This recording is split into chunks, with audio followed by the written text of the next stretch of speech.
Bonjour à tous, j'espère que vous m'entendez bien. Vous êtes assez nombreux ce soir autour de ce webinaire consacré à la fiscalité franco-américaine et plus particulièrement sur le retour en France. Ce webinaire va durer à peu près 1 heure en fonction du nombre de questions. Comme on est assez nombreux et je sais qu'il y aura beaucoup de questions, je vais à la fin du webinaire essayer de répondre à un maximum de questions. Et puis bien sûr, si je n'ai pas le temps de répondre à toutes les questions ou si les questions sont trop précises pour que je puisse y répondre de manière claire et limpide, je y répondrai ultérieurement par email. Alors, ce webinaire sur la fiscalité franco-américaine, est présenté par Jade Fiducial. Jade Fiducial est une société d'expertise comptable qui opère aux États-Unis depuis 2003, fondée par Olivier Sureau et Emmanuel Giglet. Je travaille chez Jade Fiducial depuis maintenant 2014 en tant que branch manager et je m'occupe particulièrement de tous les aspects cross-border, c'est-à-dire tous les aspects qui concernent la fiscalité franco-américaine appliquée des deux côtés de l'Atlantique, notamment pour les individuels, ceux qui vivent aux États-Unis et qui ont des biens en France ou qui ont des revenus en France, les citoyens américains qui désirent s'installer en France, et nos compatriotes binationaux ou non, qui désirent rentrer en France et qui conservent soit des attaches aux États-Unis, soit des biens aux États-Unis. Alors, on va bien sûr, au cours de ce webinaire, vous présenter un exemple au travers de la famille Jaffe. Donc, la famille Jaffe, c'est une famille type aux États-Unis, donc composée de 2 adultes et de 2 enfants. Ils habitent Miami, ils prévoient de rentrer en France à l'été prochain. Ils ont fait une carrière aux États-Unis, ils ont une maison en France et une autre à Miami.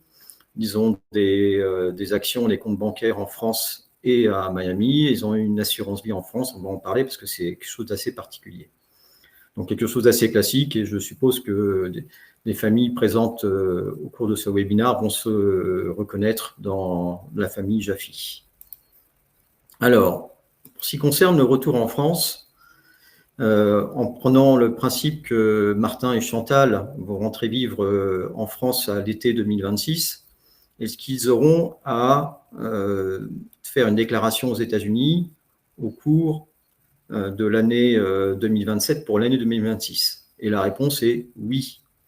Dès lors qu'ils auront été foyer fiscal américain pendant un temps en 2026, ne serait-ce qu'un jour, ou 10 jours, ou quelques mois, ou toute l'année, et dès lors qu'ils auront également des revenus américains spécifiques, on va y revenir très vite. En clair, si Martin et Chantal sont citoyens américains, ou s'ils ont la green card, la carte verte, ils devront, pour l'année 2026, faire une déclaration fiscale aux États-Unis et déclarer leurs revenus mondiaux parce que les citoyens américains ou les détenteurs de la carte verte doivent déclarer leurs revenus mondiaux, quel que soit leur lieu de résidence. Donc, si Martin et Chantal rentrent en France, au cours de l'année 2026, mettons au mois de juin 2026, ils devront déposer, s'ils sont citoyens américains ou s'ils ont la carte verte, une déclaration fiscale au titre de l'année civile 2026 aux États-Unis. Une petite particularité qui est quand même assez intéressante, ce qu'on appelle le statut de tiebreaker. Si Martin et Chantal ont la green card, et qu'ils aient demandé ou non d'ailleurs un re-entry de permit, et si leurs intérêts économiques est plutôt en France après la date de retour, il peut y avoir une exception. Donc, ça ne s'applique pas aux citoyens américains, mais ça s'applique aux détenteurs de la carte verte, ce qu'on appelle le principe de tiebreaker. Il peut y avoir ce qu'on appelle une déclaration faite du 1er janvier à la date de retour, donc dans notre exemple au mois de juin, de janvier à juin 2026, sur les revenus mondiaux. Et puis ensuite, après le mois de juin, on peut éventuellement faire une déclaration qui ne reprendrait que les revenus de source américaine et les formes internationales, ce qu'on appelle les formes internationales, c'est-à-dire si par exemple Martin et Chantal ont des sociétés en France ou des sociétés civiles immobilières, pour les reporter dans la déclaration américaine, mais en faisant référence à la convention fiscale franco-américaine et en ne déclarant pas les revenus de source française postérieurs à la date de retour. Donc ça concerne uniquement les cartes vertes avec le statut de tiebreaker. Alors, je précise quelque chose tout de suite. Dès lors qu'on demande le statut de tiebreaker et qu'on se dispense de déclarer après le retour les revenus de source française en vertu de ces dispositions conventionnelles, peut se poser la question du maintien de la carte verte d'un point de vue administratif. Donc, c'est des choses à manier avec précaution. Il faut en parler avec votre CPA, il faut en parler également avec votre avocat d'immigration, parce que dès lors qu'on fait appel à la convention fiscale pour dire j'ai des revenus de source française et j'ai la carte verte, et je demande les dispositions conventionnelles pour ne pas payer de taxes aux États-Unis sur mes revenus de source française, éventuellement la carte verte pourrait être remise en cause dans certains cas. Donc, à manier avec précaution et à anticiper avec un expert comptable et avec votre avocat d'immigration. Un point très important, objet de nombreuses consultations et une question, c'est le principe de l'exit tax. Pour ceux et celles qui voudraient rendre leur carte verte et qui voudraient éventuellement abandonner leur citoyenneté. Donc, c'est des sujets qui sont pas simples. On a en fait deux grands cas pour les détenteurs de cartes vertes. On a le cas où quelqu'un qui voudrait rendre sa carte verte en dispose depuis moins de 8 ans. Je précise, parce que c'est important, que moins de 8 ans, la première année, vous avez eu la carte verte en mai 2017. L'année 2017 compte pour une année pleine. Donc, en fait, c'est 7 ans plus l'année en cours. Donc, si Martin et Chantal veulent rendre leur carte verte qu'ils ont eue pendant moins de 8 ans, ou alors s'ils sont sous visa L1 ou visa E2, s'ils veulent rendre leur carte verte, excusez-moi, et qu'ils ont eu pendant moins de 8 ans, ils peuvent la rendre sans exit tax et sans conséquence. Par contre, s'ils ont une carte verte depuis plus de 8 ans avec l'année en cours, ou s'ils abandonnent leur citoyenneté, ils peuvent potentiellement être soumis à l'exit tax aux États-Unis. Alors, c'est quoi l'exit tax aux États-Unis? C'est l'imposition immédiate des plus-values latentes sur l'ensemble du patrimoine mondial, avec des règles particulières. Donc, c'est ce qu'on appelle la notion de covered expatriate. Et je vais passer un peu de temps sur cette notion de covered expatriate parce qu'elle a des conséquences qui sont importantes pour nos compatriotes. Souvent, on dit que l'exit tax est significatif dans le choix de rendre la carte verte ou de prendre la citoyenneté. Je dirais qu'il y a d'autres conséquences. Moi, notamment, on va en parler juste après dans quelques minutes. La notion d'expatriate, en fait, elle est couverte par 3 conditions. Il suffit qu'une des conditions soit remplie pour qu'on soit considéré comme covered expatriate, c'est-à-dire payer un impôt moyen sur les 5 dernières années de 206 000 $. Donc, c'est quand même une condition qui est assez rarement remplie pour nos compatriotes, bien que je le souhaite pour la plupart d'entre vous. L'autre point, c'est l'actif net, 2 millions à la date d'expatriation. Quand je dis actif net, c'est le patrimoine mondial individuel pour chaque individu. Pour un couple marié, c'est 2 millions chacun.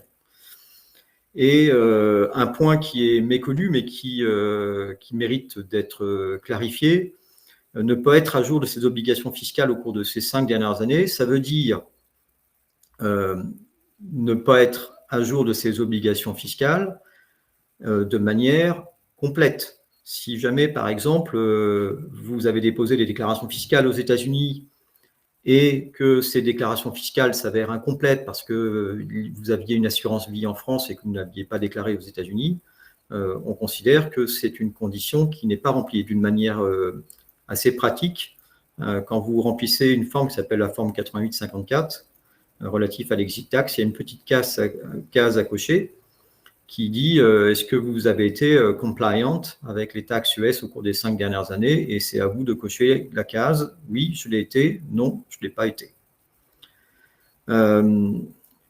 Sans covered expatriate, donc ceux qui ont eu plus de 206 000 $ de revenus au cours des 5 dernières années en termes d'impôt fédéral. Je parle d'impôt et pas de revenus. Un actif net supérieur à 2 millions par individu ou ceux qui n'ont pas été à jour de leur déclaration fiscale d'une manière complète et en parfaite compliance avec les règles fiscales américaines. Ce que l'on fait généralement pour ce statut de covered expatriate, on anticipe le plus en amont possible pour mesurer le degré d'exposition. Donc, n'hésitez pas à nous contacter. Chaque cas est unique et on pourra déterminer avec vous la notion de risque en matière de covered expatriate ou non, pour vous aider dans les choix de rendre la carte verte ou éventuellement de penser à prendre la nationalité américaine si vous voulez éviter d'avoir à payer la covered expatriate. Alors, je précise que l'exit tax, même si on est covered expatriate, dispose d'une franchise qui est de 890 000 $ pour l'année 2025 et qui est revalorisée chaque année. Cette franchise de 890 000 $ amène souvent, pour des patrimoines sujets à exit tax, à un montant d'exit tax égal à 0.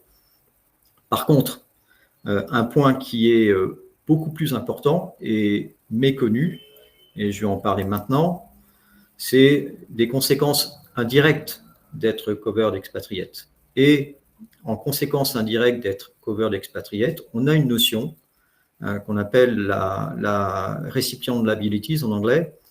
En clair, imaginons que dans notre exemple, les parents de ces Martin et Chantal veulent rendre, imaginons qu'ils aient la carte verte et qu'ils veulent rendre la carte verte et qu'ils sont covered expatriate, qu'ils payent ou pas d'ailleurs en fonction de la franchise, mais simplement parce qu'ils ont plus de 2 millions chacun de patrimoine, et que leurs enfants, leurs 2 enfants, ont la citoyenneté américaine.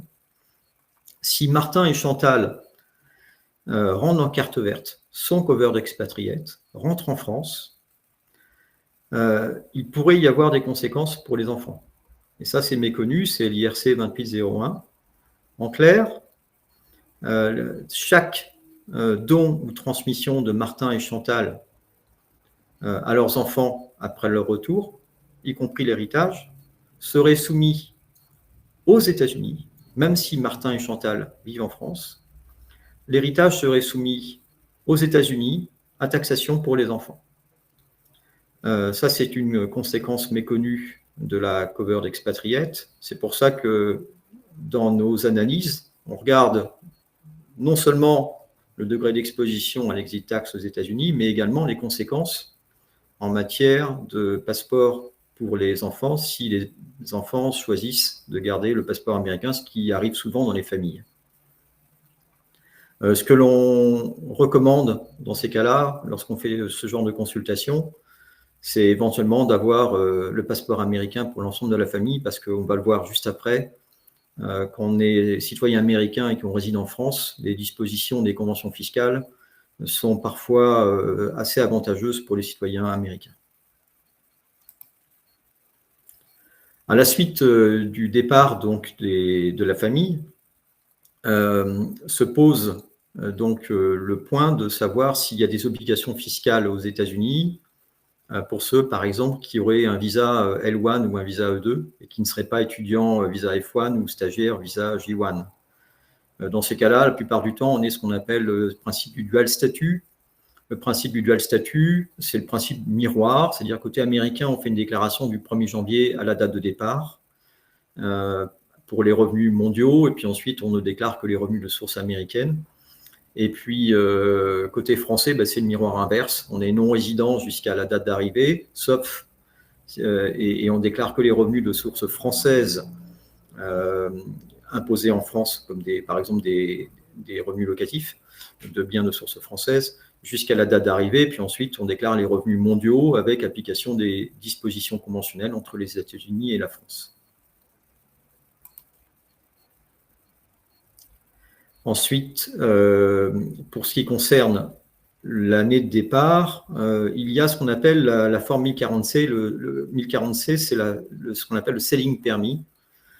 Le selling permis, c'est une déclaration provisoire pour ceux qui qui quittent les États-Unis, qui ne sont pas US citizens, qui ne sont pas green card, qui ont un visa, doivent normalement faire une déclaration fiscale auprès de l'IRS pour déclarer leurs revenus jusqu'à la date de départ, c'est ce qu'on appelle une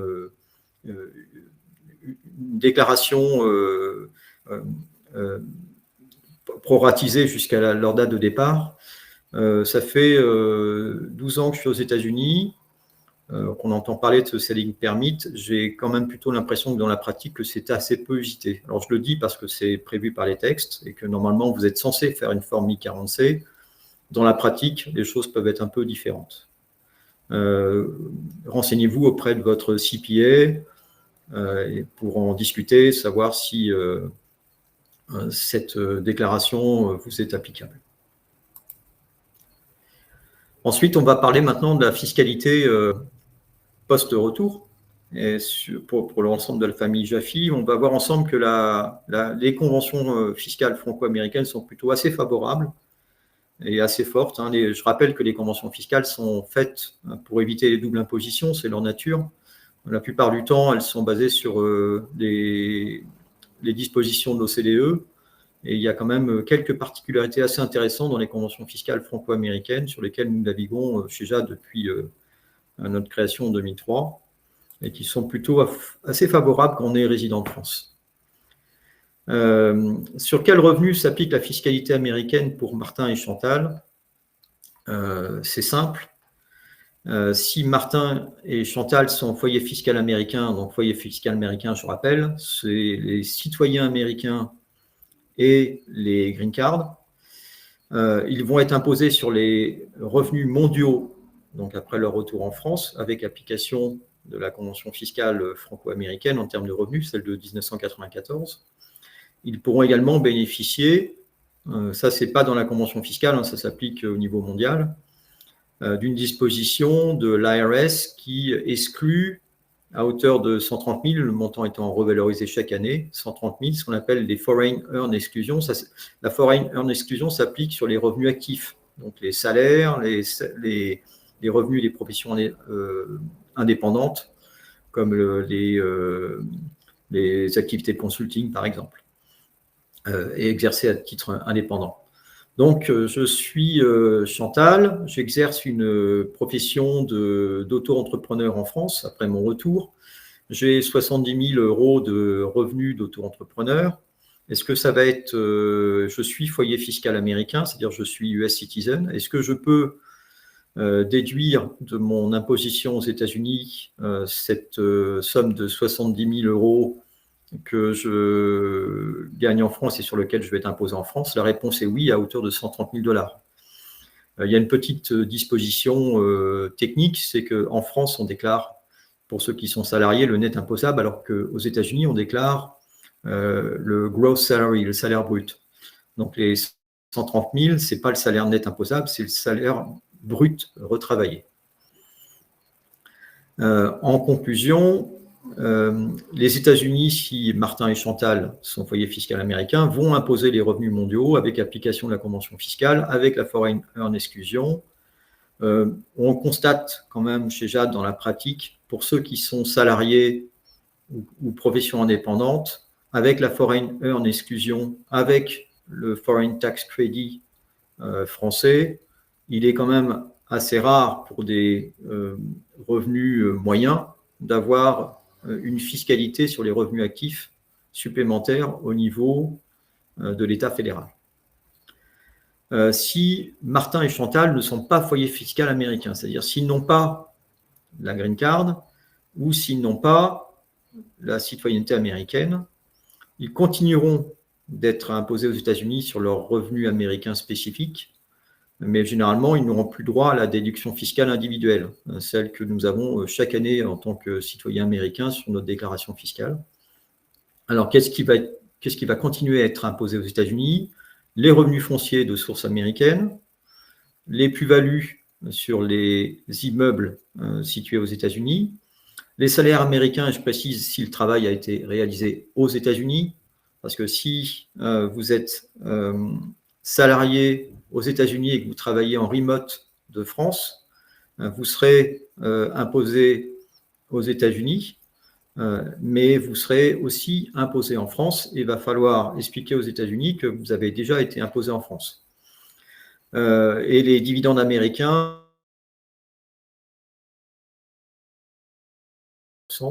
normalement, vous êtes censé fournir un imprimé fiscal qui s'appelle le W8 aux États-Unis. Je précise, un W9, je suis américain, ou foyer fiscal américain. W8, je ne suis pas foyer fiscal américain.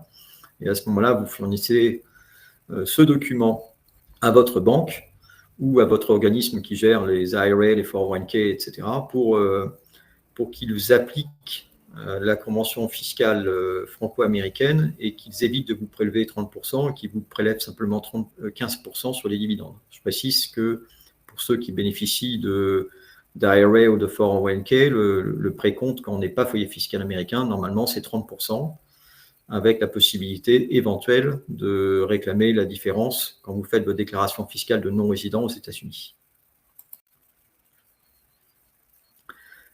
Si Martin et Chantal sont domiciliés fiscalement en France, ils vont être imposés en France sur le revenu de source mondiale, y compris les revenus de source américaine, avec application des dispositions de la convention fiscale franco-américaine. Alors, si Martin et Chantal sont citoyens américains ou green card holder, il y aura un certain nombre de différences. Ceux qui sont citoyens américains, même s'ils sont domiciliés en France, vont pouvoir bénéficier d'un certain nombre de dispositions de la convention fiscale franco-américaine que n'ont pas les green card holders.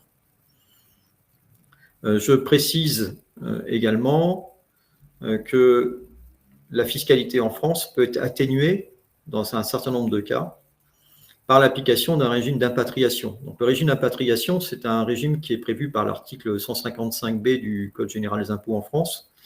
C'est un régime fiscal qui est un régime incitatif. Le principe, c'est d'attirer les talents. Je pense que la loi de finances 2026 ne va pas revenir sur ce point parce que je n'ai rien vu jusqu'ici.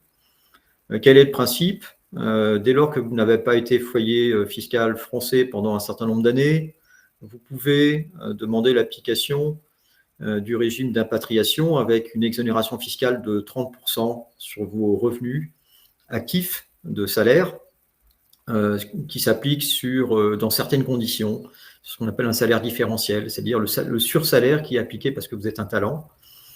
Et cette carotte fiscale, elle s'applique pendant une durée de 8 ans. Alors, je précise pour ceux qui sont citoyens américains que par le principe des vases communicants, ce qui peut être exonéré en France, par le principe du régime d'impatriation, peut être fiscalisé de l'autre côté de l'Atlantique, parce que ce que vous ne payez pas en France, vous risquez de le payer aux États-Unis, parce que le principe de l'impatriation ne va pas s'appliquer aux États-Unis. Donc, si en France, vous déclarez une base nette sur un salaire de 100 net imposable, en France, si vous appliquez un abattement de 30% qui vous laisse une base fiscale de 70, aux États-Unis, on va remonter avec un gross up sur un salaire brut qui va être fiscalisé, lui, à 100%. Donc là, vous risquez de payer au niveau fédéral un petit peu plus. Et cette exonération ou cette carotte fiscale française risque d'être un peu rabotée par le supplément de fiscalité appliqué sur la fiscalité fédérale aux États-Unis. Sur quel revenu s'applique la fiscalité française pour Martin et Chantal lorsqu'ils sont citoyens américains et résidents fiscaux français? Donc là, depuis quelques années, on fait beaucoup de consultations fiscales chez Jade Fiducial sur ces sujets en se disant est-ce que je prends ma carte verte? Est-ce que je prends la citoyenneté? En fonction de chaque cas, en fonction du foyer, de la composition du foyer, là où sont les enfants, est-ce que les enfants sont aux États-Unis? Est-ce que les enfants ont la citoyenneté américaine? Est-ce que vous êtes exposé ou non à l'exit tax? On a une multiplicité de cas, mais on arrive de plus en plus à avoir la situation où Martin et Chantal, dans notre panel représentatif, sont citoyens américains et résidents fiscaux français. Dans ces cas-là, sur la plupart des revenus de source US, la convention fiscale s'applique et évite la double imposition. Quel est le principe?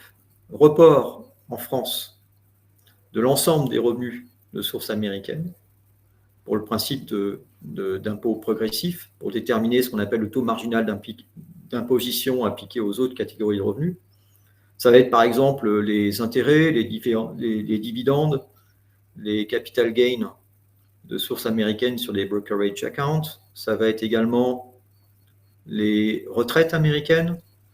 Ça va être les revenus fonciers de source américaine. Tous ces revenus, en fait, vont être déclarés en France, mais la France va octroyer un crédit d'impôt correspondant à l'impôt français en vertu de l'article 24B de la Convention fiscale.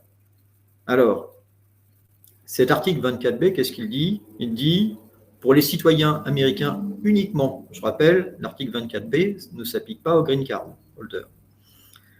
Donc, faites bien votre choix avant de rentrer en France entre citoyenneté américaine et carte verte. L'article 24B précise que la France doit accorder un crédit d'impôt correspondant à l'impôt français et que ce crédit d'impôt, il est normalement la somme de l'impôt lui-même et des prélèvements sociaux.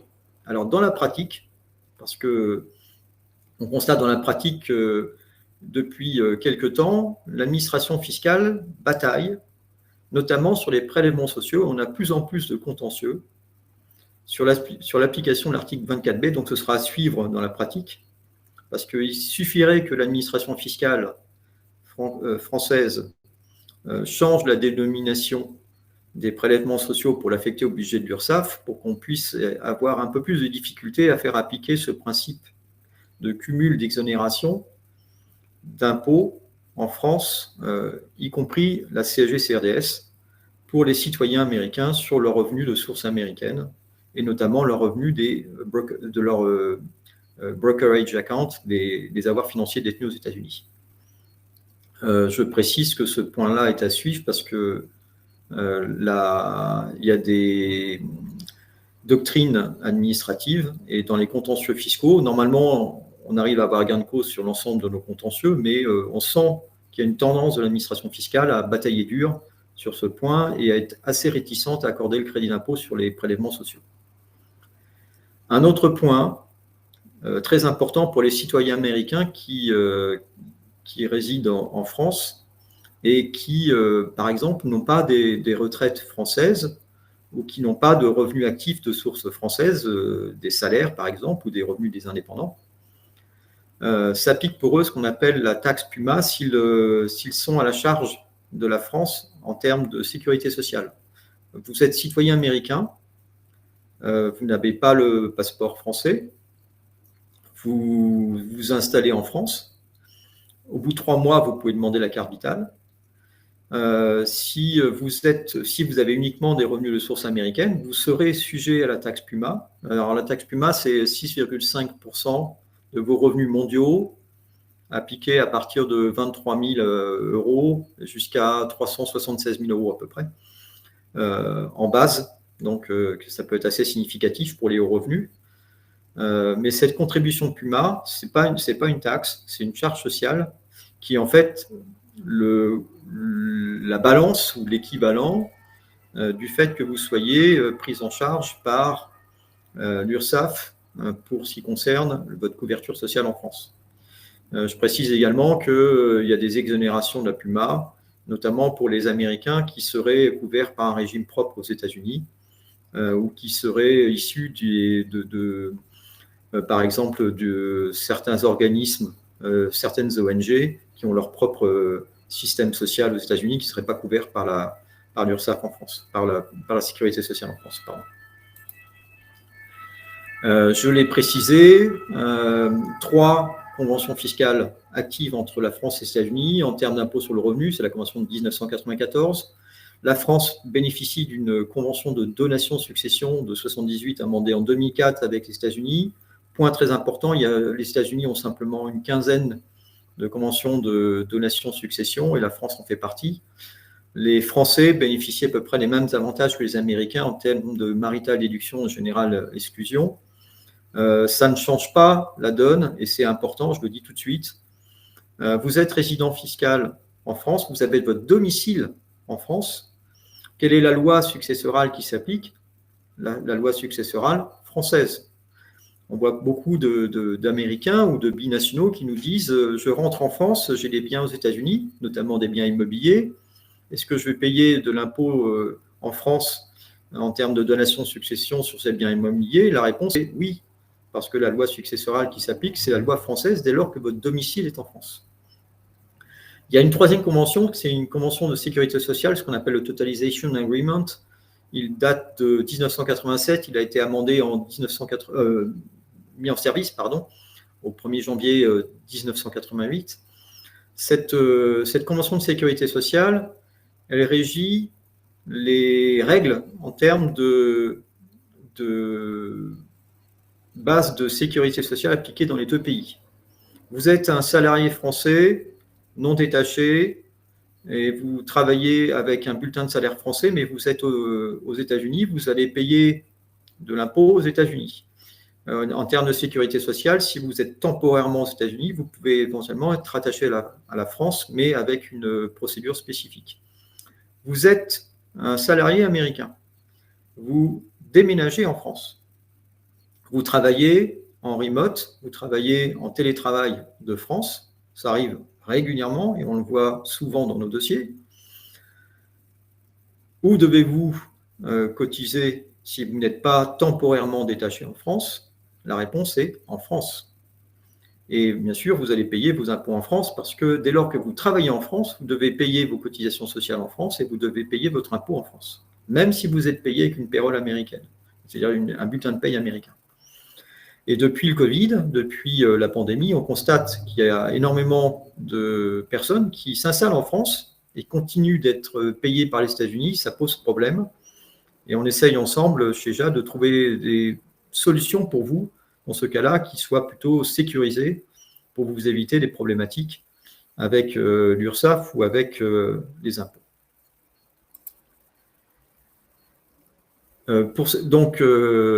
Concernant, je vais aller très vite, mais concernant l'application des conventions fiscales, le principe, c'est que ces conventions évitent les doubles impositions. J'en ai déjà parlé. Dans les dispositions de la convention fiscale en matière de revenus, généralement, c'est crédit d'impôt en France sur les revenus de source US et vice-versa, bien sûr. Avec une exception notable, et je le précise tout de suite, c'est les capital gains en matière immobilière. Vous êtes aux États-Unis, vous vendez un bien en France, vous allez être imposé en France, d'abord, sur le bien, en termes de plus-value, et puis vous allez être également imposé aux États-Unis avec déduction de l'impôt français, bien sûr, à hauteur de l'impôt américain, je le précise. Vous êtes résident de France, vous vendez un bien aux États-Unis. Si les revenus locatifs sont exonérés en France, les revenus locatifs de source américaine, en termes de plus-value, ça ne l'est pas. Ça veut dire que si vous vendez un bien, si vous vendez un bien aux États-Unis, ou même si vous êtes membre d'une partnership américaine et que vous avez une plus-value aux États-Unis, elle va être imposée aux États-Unis, mais elle va être aussi imposée en France, avec des règles de non-double imposition, mais c'est souvent méconnu. Donc attention quand vous faites des investissements aux États-Unis, que vous êtes résident fiscal français, avec les conséquences fiscales en France.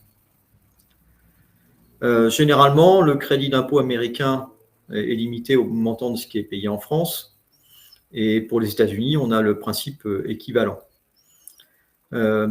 Pour un résident fiscal français qui serait citoyen américain, généralement, le crédit d'impôt va être égal à l'impôt théorique français, donc avec la limite que je vous ai indiquée, l'impôt théorique, c'est l'impôt plus les prélèvements sociaux, et il faut batailler sec en ce moment avec l'administration fiscale française qui a tendance à vouloir appliquer les prélèvements sociaux, surtout, y compris sur les intérêts et dividendes et capital gain des brokerage accounts de nos binationaux américains. On bataille, comme je vous l'ai dit, on bataille, mais on a des contentieux qui durent dans le temps, donc ça, faut être assez patient. Généralement, aux États-Unis, on a un crédit d'impôt égal à l'impôt français. Et je précise que le Foreign Tax Credit, lorsqu'il ne peut pas s'appliquer d'une manière intégrale, est reportable pendant une certaine durée, c'est 10 ans. Je vais aussi parler, parce que c'est des sujets récurrents, de l'assurance vie et du plan d'épargne entreprise. Quand on est résident de France et citoyen américain, parce que c'est des sujets récurrents. Quand vous avez une assurance vie en France et que vous êtes citoyen américain, généralement, ce n'est pas fait pour vous.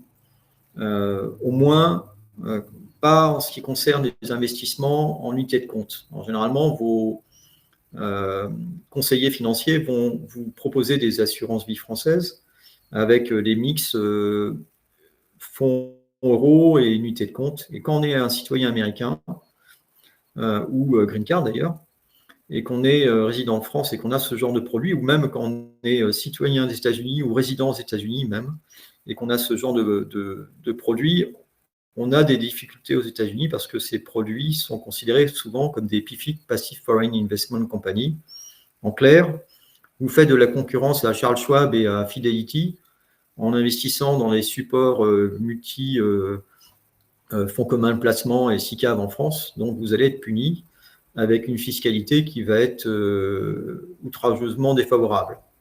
Donc, notre recommandation, c'est quand même de nous consulter ou de consulter votre CPA avant de souscrire une assurance vie française, que vous soyez résident de France, mais citoyen américain ou carte verte, ou que vous soyez aux États-Unis et que vous ayez ce genre de produit en France. Et si vous n'êtes pas encore parti aux États-Unis, le mieux, c'est d'étudier une transformation de ces produits en fonds euros. Les plans d'épargne entreprise sont également reconnus comme des placements PIFIC. Donc, même chose. Attention aux plans d'épargne entreprise quand vous êtes citoyen américain ou quand vous êtes green card holder ou avant une expatriation aux États-Unis. Il faut que je parle aussi des trusts de droit américain en tant que résident en France.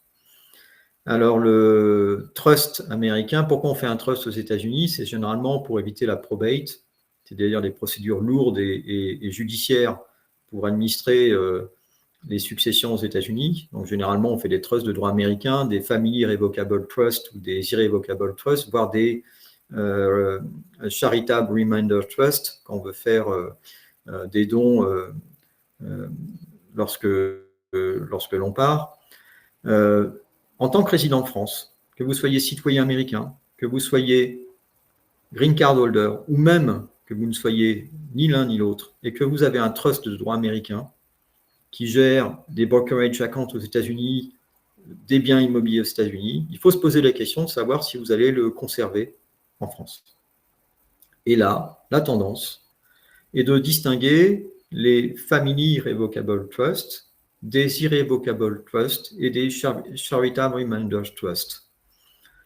Faut-il conserver un trust de droit américain en tant que résident en France? Si vous avez un Family Irrevocable Trust, ma recommandation serait plutôt d'étudier avec un notaire en France ou avec des sociétés comme la nôtre la faculté de dissoudre le trust avant d'être résident fiscal français. Parce que si au 1er janvier, vous êtes résident fiscal français et que vous avez ce type de trust, vous allez avoir d'abord 2 déclarations à remplir, CERFA 2181 et 2, donc avec une obligation et un reporting annuel, mais également, vous risquez d'avoir des problématiques en termes de droit de succession, puisque je vous ai dit que le droit de succession qui s'applique quand vous avez votre domicile en France, c'est le droit français.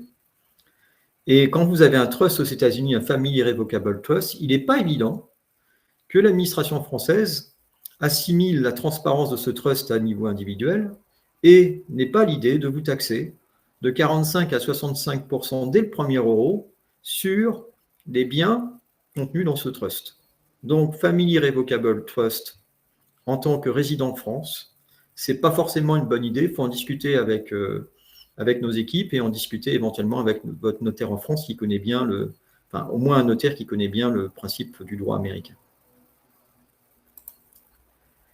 Je vais passer maintenant aux questions parce que je pense qu'on en a beaucoup.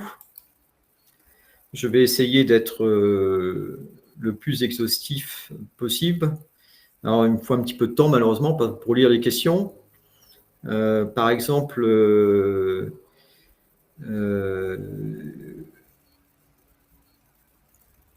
excusez-moi, je suis obligé de lire les questions, donc ça laisse un peu un blanc, mais c'est pour essayer d'y répondre de la manière la plus claire possible. Alors, parlons des IRA et des 401k. Il y a Yves qui nous dit, sachant qu'il existe une convention entre la France et les États-Unis qui évite la double imposition, comment fonctionne le crédit d'impôt français pour compenser la retenue d'impôt de 30% automatique sur les revenus américains? Si vous êtes résident de France et que vous avez des IRA ou des 401k, c'est ce qu'on appelle, ce n'était pas une question de Yves, pardon, c'était une question de Marie-Françoise, je retranscris. Si vous êtes résident de France avec des 401k et des IRA, c'est de la compensation différée aux États-Unis. L'article 18 de la Convention fiscale franco-américaine s'applique, donc les retraits d'IRA, les retraits de 401k vont être effectués aux États-Unis, normalement avec une retenue à la source de 30% aux États-Unis. Vous avez, comme c'est ce qu'on appelle des Effectively Connected Income, ECI, vous avez normalement la possibilité aux États-Unis de faire une déclaration mi-quarantenaire et de demander, juste pour les 401k, juste pour les IRA, pas pour les pensions de la Social Security Administration. Et vous avez la possibilité de dire, hey, j'ai payé 30%, appliquez-moi le barème et remboursez-moi la différence. C'est ce que nous pratiquons chez Jade. Et jusqu'ici, on n'a pas eu de problème. Je précise, ça s'applique juste aux IRA et aux 401k. Côté français, comment ça se passe? Côté français, ben écoutez, vous allez reporter les revenus d'IRA et de 401k et vous allez faire référence à l'article 18 de la Convention franco-américaine pour qu'il ne soit pas imposé en France. Donc, les retraites américaines, généralement, ne sont pas imposées en France. Alors, je vais tout de suite aller dans ce que je suppose être une question posée par un de nos compatriotes, parce que j'ai cette question 1000 fois.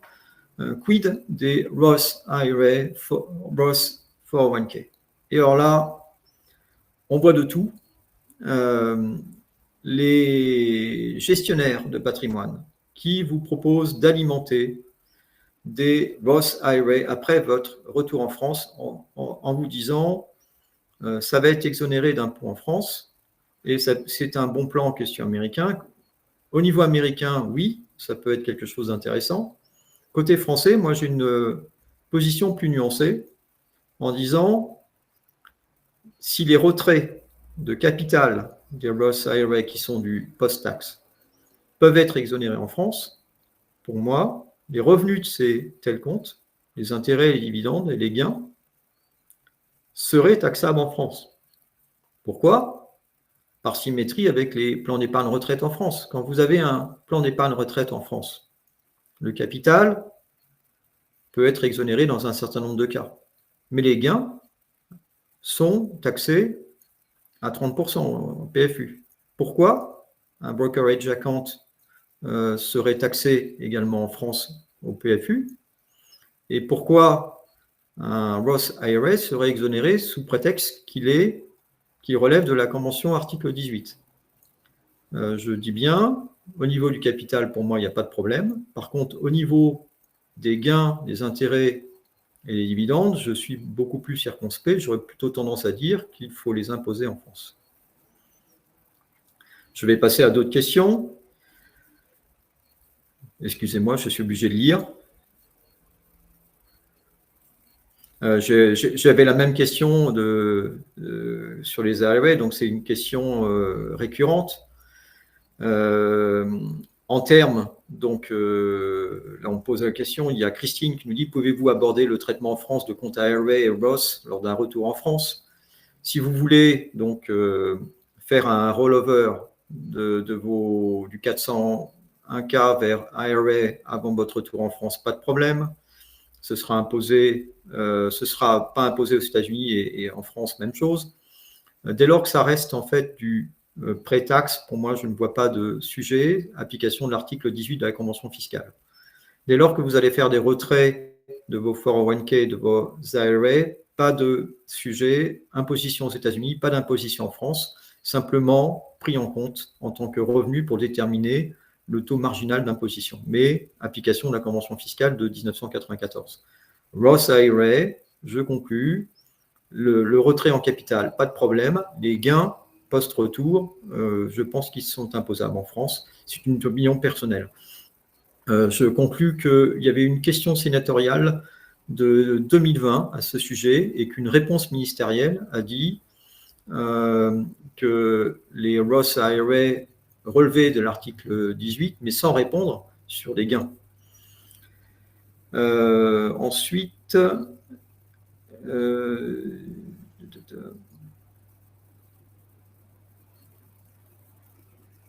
encore une question sur les pensions, j'espère avoir répondu, mais si vous avez des questions spécifiques auxquelles je n'aurais pas répondu là immédiatement, au sujet des IRA, 401k et Roth, n'hésitez pas à me poser les questions par email et j'essaierai dans la mesure du possible de répondre à vos questions. Est-ce que le calcul, il y a Eduardo qui nous pose cette question, est-ce que le calcul de la PUMA prend en compte les retraits des comptes américains pour la retraite 401k, 403, IRA, etc., ou les conversions Roth? Pour moi, les conversions de Roth, non, parce qu'on est toujours sur du pré-taxe. Les retraits de Roth IRA, je vous ai dit pour les gains, pour moi, oui, uniquement pour les gains. Pour les retraits en capital, des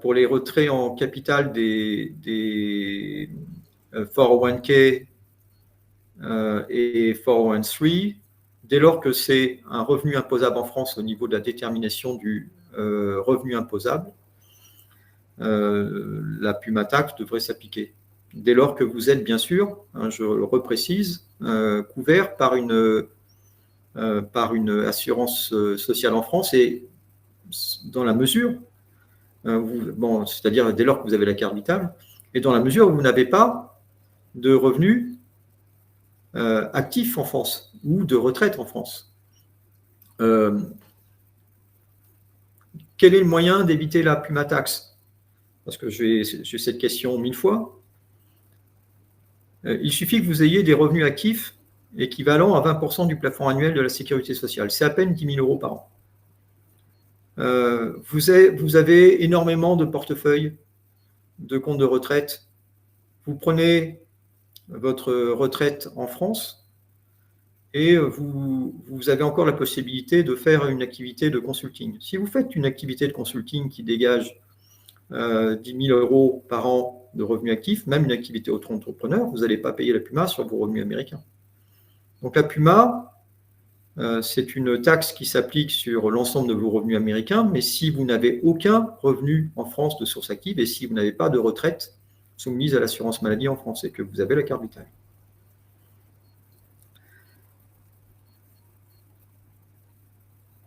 Alors, il y a Marie-Françoise qui nous pose la question, est-ce qu'un foyer fiscal français de nationalité différente, française et britannique par exemple, bénéficie des avantages de la convention fiscale franco-américaine à part égale, sachant que les revenus sont exclusivement de source américaine? Alors, si vous avez des revenus de source britannique, des retraites par exemple, ils peuvent être imposés aux États-Unis et pas imposés au Royaume-Uni.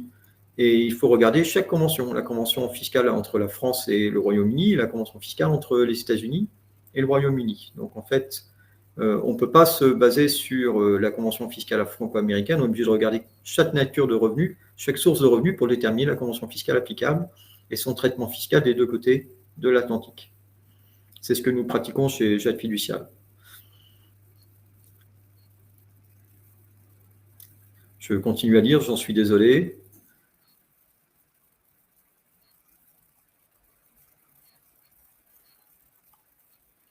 Il y a Félix qui nous dit, j'ai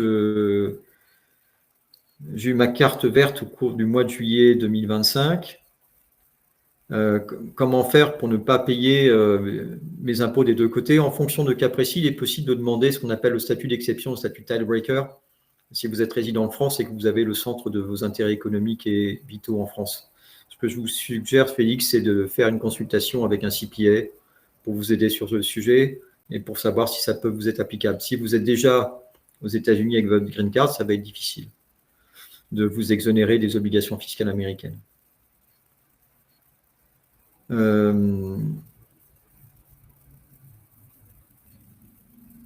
En termes de droit de succession, j'en ai parlé. Si vous êtes résident en France, que vous soyez citoyen américain ou pas, c'est la notion de domicile en France qui prévaut en termes de convention fiscale, et vous ne pouvez pas vous placer sous la loi américaine. C'est la loi française qui s'applique. Donc, en fait, quand vous quittez les États-Unis, ce qu'il faut, c'est anticiper votre sortie de territoire et faire des donations dans la mesure où vous pouvez le faire et si vous en avez envie, avant votre retour en France. Et je précise que si vous êtes carte verte et que vous rendez votre carte verte et vous faites juste avant une donation et vous rentrez en France, éventuellement, ça peut, pendant une période de 3 ans, être mis en question aux États-Unis et voire aussi être mis en question côté France.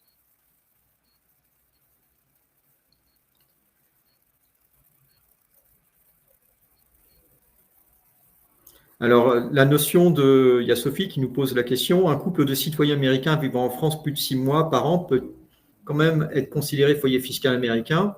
Oui, parce que par nature, un citoyen américain, il est résident fiscal américain, qui vive en France ou ailleurs d'ailleurs. Il y a Joël qui nous demande, est-ce que les 130 000 $ de la Foreign Earned Exclusion sont par personne? Oui, c'est par personne. Donc, vous pouvez très bien avoir une personne qui est salariée, qui a 80 000 € de salaire net imposable.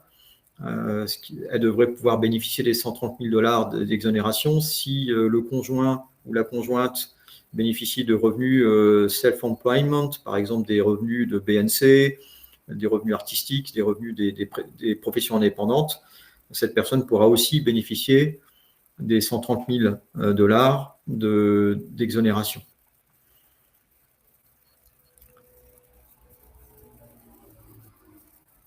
Beaucoup de questions sur les comptes de retraite, donc je vais aller assez vite. Sur les comptes de retraite, je pense avoir fait une synthèse. Si vous avez des questions spécifiques, n'hésitez pas à m'envoyer un email, j'essaierai dans la mesure du possible d'y répondre. Et si ça nécessite une consultation, nous pourrons planifier une consultation avec nos équipes.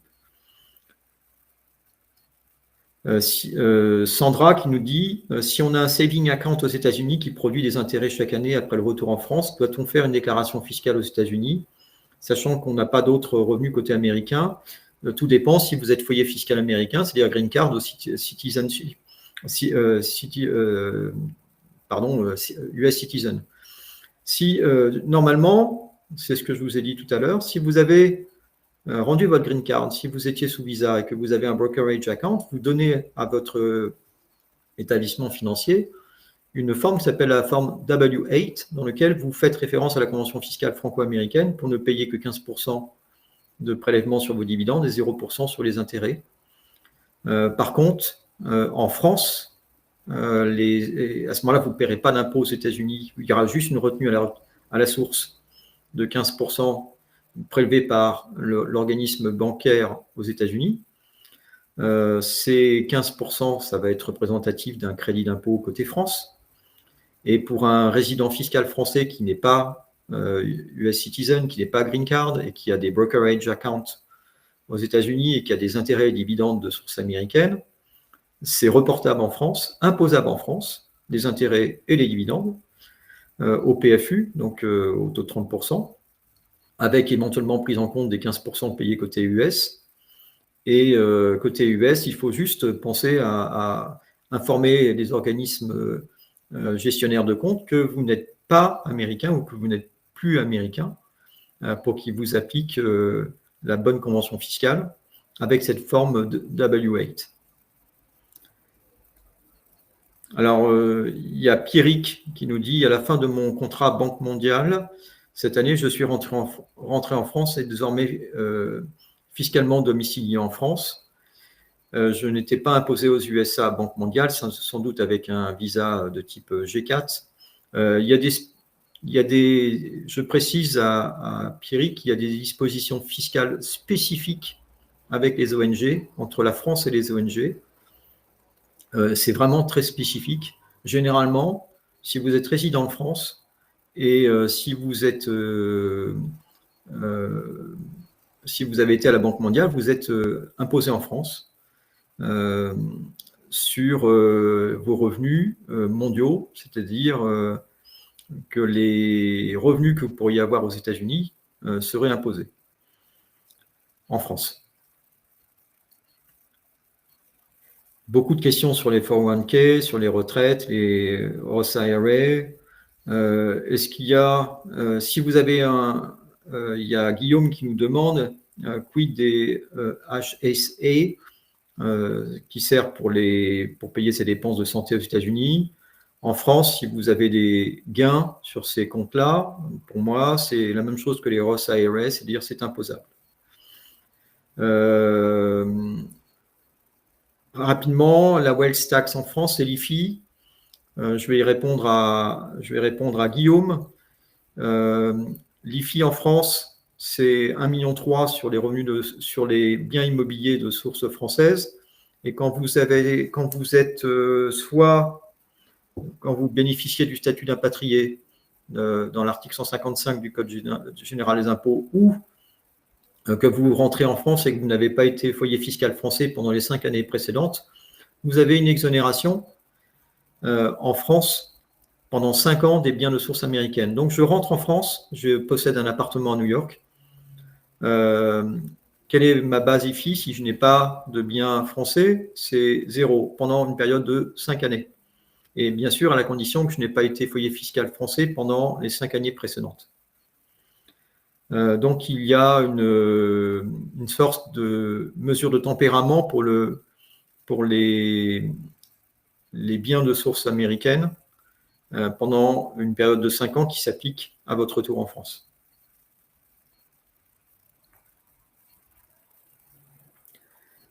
Je m'excuse encore une fois, je suis obligé de lire. Beaucoup de questions sur les retraites américaines. N'hésitez pas à m'envoyer des questions. Je vois de multiples questions sur ces points-là, mais je pense qu'on a déjà couvert à peu près.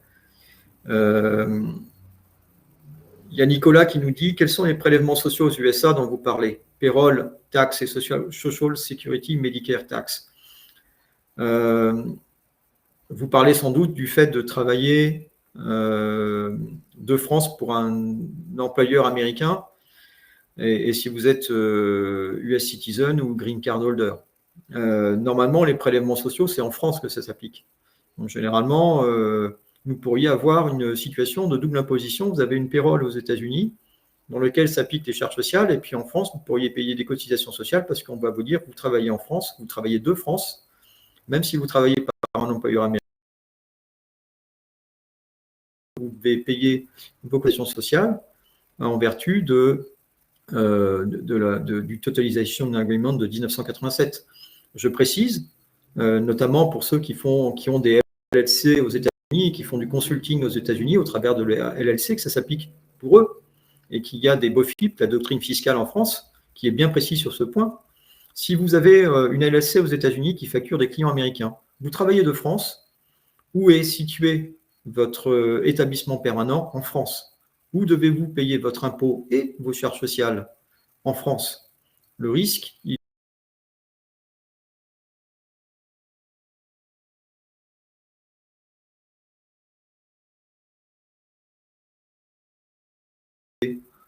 pour nos clients américains, mais il faut retranscrire tout en France. C'est pour ça que souvent on préconise de faire des sociétés en France, de type SASU, pour piloter ces revenus de source américaine quand on est travailleur indépendant en France. Alors, quid des donations? C'est Isabelle qui nous pose cette question. Pour une donation en France, le grand-père français fait une donation à son petit-fils aux US. Est-ce imposé aux US? La réponse est non. Si une personne américaine reçoit une donation d'une personne française, elle aura juste à faire une déclaration qui s'appelle la forme 3520 si le montant de l'agrégation de l'ensemble des dons dépasse 100 000 $ sur une année civile. Votre petit-fils aux US reçoit 10 000 € de son grand-père situé en France. Pas d'imposition aux États-Unis, pas d'imposition en France. Par contre, le grand-père peut éventuellement, en fonction du montant de la donation, si ce n'est pas dans les limites des 31 825 € en France pour chaque petit-enfant, et une fois dans sa vie, être soumis éventuellement à des droits de donation, mais c'est en France que ça se passerait.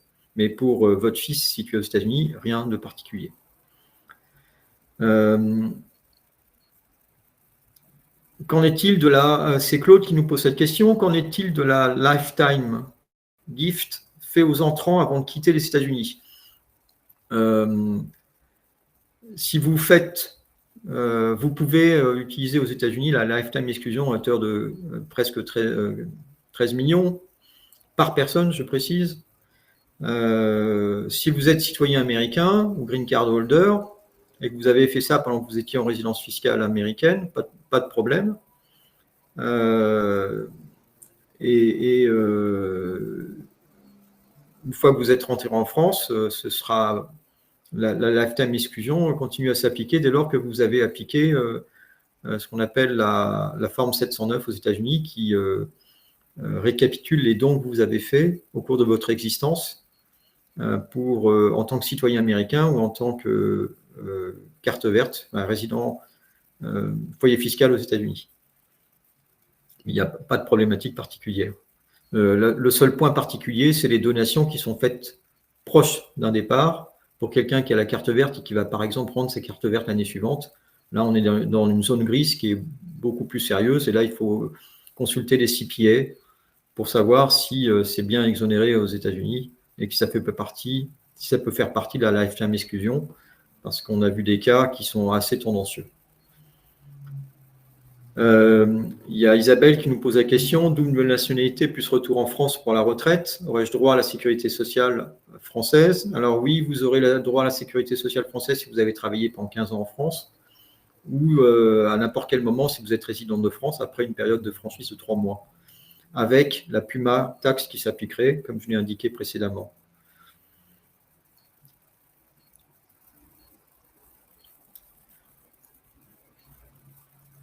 Les DOM-TOM, les territoires d'outre-mer, sont concernés par les conventions fiscales. Dès lors qu'il s'agit des territoires d'outre-mer. Hein. Il y a des spécificités qui s'appliquent, mais généralement, les conventions fiscales s'appliquent dès lors qu'on est sous la loi française au niveau fiscal. La taxe PUMA ne donne pas lieu, c'est une question d'Alinda, la taxe PUMA ne donne pas lieu à Foreign Tax Credit aux États-Unis parce que c'est une contribution sociale.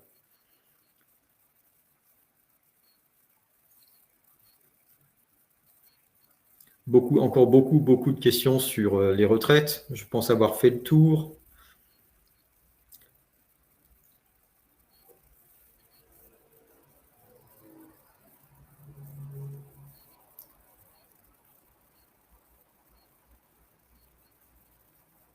Alors, est-ce que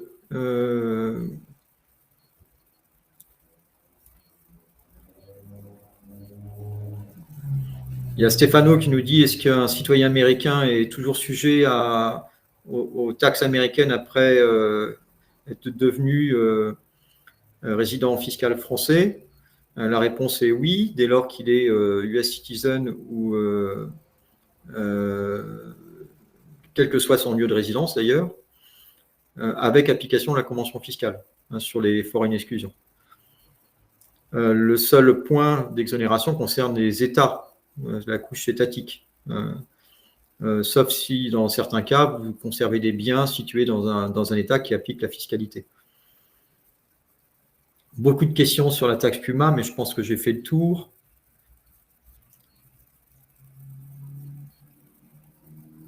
Que faire avec il y a Sidonie qui nous pose la question, que faire avec un irrévocable Life Insurance Trust pour les citoyens US rentrant en France? Là, il n'y a pas grand-chose à faire parce que c'est un irrévocable Life Insurance Trust. et donc, par nature, il est irrévocable. 2 déclarations fiscales françaises, la 2181-1 et 2. La première est à faire dans les 30 jours de l'arrivée en France, en théorie. En pratique, il y a beaucoup de souplesse. Nous consulter et on vous aidera sur ce point. Quelle est la base? Il y a Guillaume qui nous pose la question. Quelle est la base de l'ISF? En France, la wealth tax s'applique simplement sur les biens immobiliers, pas sur les biens mobiliers. Donc, les brokerage, les 401k, les IRA ne rentrent pas dans la base d'ISF à ce jour.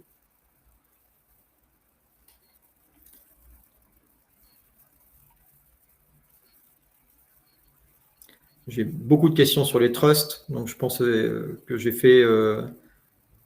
j'ai répondu normalement à l'ensemble de ces questions. Si ce n'est pas le cas, vous me posez les questions par email, s'il vous plaît.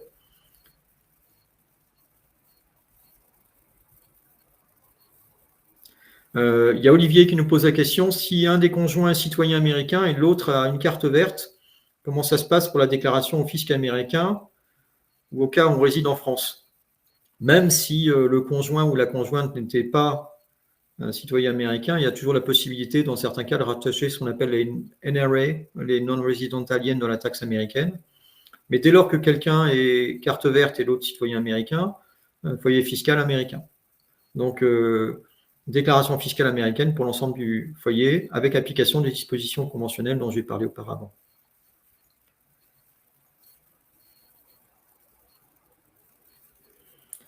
Il y a Francis qui nous pose la question. Suis-je obligé de payer la Sécu française? Si vous avez les cartes vitales, oui. Avec les conditions d'exonération. Voilà. Je pense que je vais arrêter maintenant sur les questions parce que sinon on prendrait des heures. Il y en a encore d'autres, mais globalement, je pense avoir répondu sur l'ensemble des sujets qui vous préoccupent. Et si ce n'était pas le cas, n'hésitez pas à m'envoyer un email ou de consulter des membres de notre équipe. Encore une fois, je ne suis pas tout seul chez Jade. On est à peu près 90 aux États-Unis et normalement, on est apte à vous répondre sur l'ensemble de vos préoccupations. Merci, vous étiez nombreux ce soir. Merci à tous d'avoir participé. J'espère avoir répondu à vos attentes. Et puis, je vous souhaite une bonne fin de soirée, une bonne journée pour ceux qui sont aux États-Unis. Et puis, nous restons en contact. Ça a été un plaisir de partager ce webinaire avec vous. À bientôt.